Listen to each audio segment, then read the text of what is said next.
I'm Sharon Bill. Welcome to my Music Theory Tuition series where I work with you step by step through the ABRSM Discovering Music Theory grades.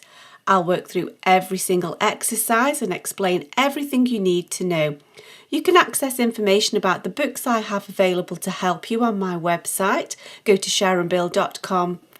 For advert-free and longer lessons, you can become a patron at patreon.com/SharonBill. If you can give me a like, that would be super, and please do subscribe to my channel to stay updated. You can support this channel by buying me a coffee at buymeacoffee.com/SharonBill.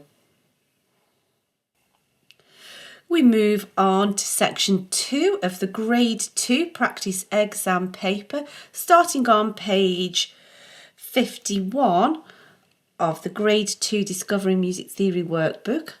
And we have questions regarding pitch. And so we're asked to correctly name each of these notes. So don't get bogged down looking at the multiple choice, just find out what the answer is and then you can just easily select the correct one. And so we're in the treble clef here, and there are a couple of ways we can go about dealing with these ledger lines. We can either count up an octave, remembering to count the given note as 1, counting line, space, line, 1, 2, 3, 4, 5, 6, 7, 8, which takes us here. And we know the spaces are face F, A, so that's A, an octave lower.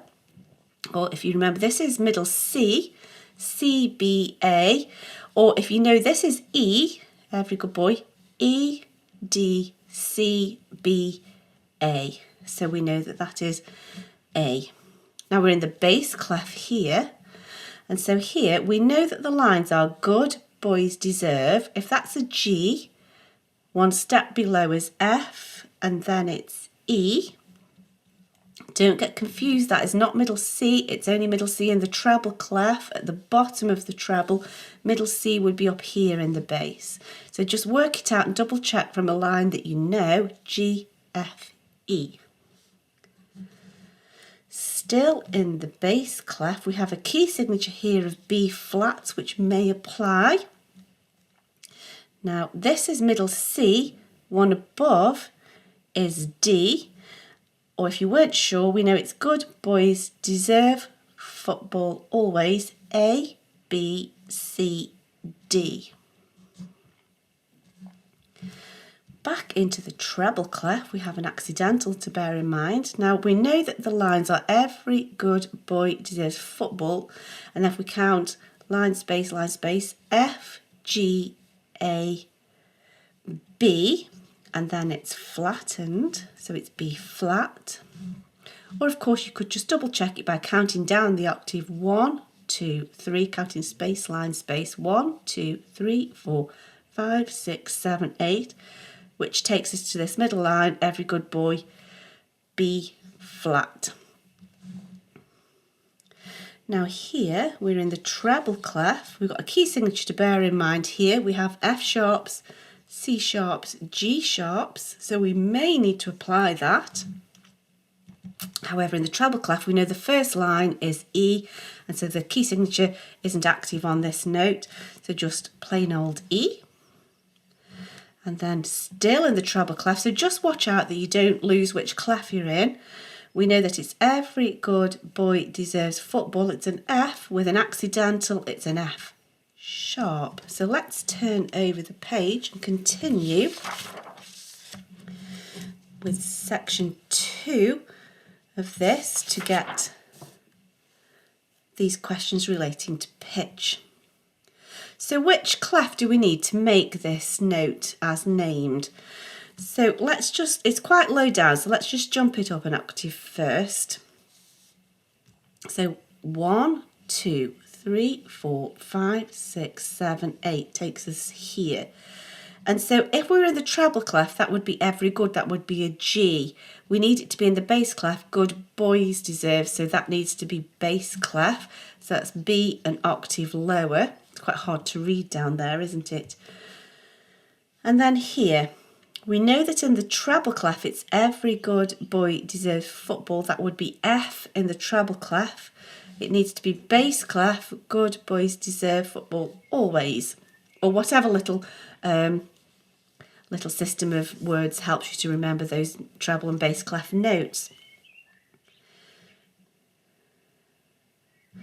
Now here we've got to do a little bit of manuscript ourselves, and we need to rewrite these notes in the new clef, keeping the pitch exactly the same. And the one thing we've got to be really careful of is that we don't end up jumping octaves, and so we've got to make sure that we keep middle C as our reference point. Now middle C is at the top of the bass, the bottom of the treble, as if you just visualise a piano keyboard, imagine it's the bottom of the treble, top of the bass, you've met in the middle. And so here this is the C, D, E above middle C. So if middle C is here in the treble, C, D, E, it's got to be this E. It can't be up here, that's an octave too high. It's got to be exactly the same pitch. So it needs to be that E, just above middle C, C, D, E. And then here, if this is middle C, this is the D above in the bass. If that's middle C in the treble, it's got to be this D here. And now we're going from treble to bass. And so if this is middle C, C, B, A, G. So in the bass clef, if that's middle C, C, B, A, G, it must be this one. And this demonstrates why we need to change clef, because we're getting too many ledger lines, so we just switch to bass clef, so we don't need so many ledger lines. We don't need any in this case. And if this is middle C in the treble, one below that is B. This is middle C in the bass, one below that is B here. Let's press on to this final question of this section. So is it true or is it false in each of these cases? Is it true or false that the first note is higher than the second? So let's see what we've got here. This is the C, D, E, F sharp above middle C. And here we have the C, D, E, F natural. And if you remember, a sharp raises a note, F natural, F sharp is high because the sharp raises the note, and so this is just one semitone higher, so that's true. Is it true or is it false that the second note is lower than the first? So here's middle C, that's a D natural, and then here's middle C, that's a D sharp, and we know that a sharp raises a note, so D, D sharp. This note is higher, not lower, and so that's false. And then here, is it true or false that the first note sounds lower than the second note? So this is middle C, B, A flat, and this is C, B, A natural, and we know that a flat lowers, so we've got A natural, A flat, the A flat is a semitone lower. So that's true. I hope this is helpful to your studies. Please do like and subscribe to stay updated. If you'd like to support this channel, you can buy me a coffee, and for advert-free lessons you can become a patron. Do visit my website where you'll find many resources available to help you. Visit sharonbill.com. Thanks for watching. Bye.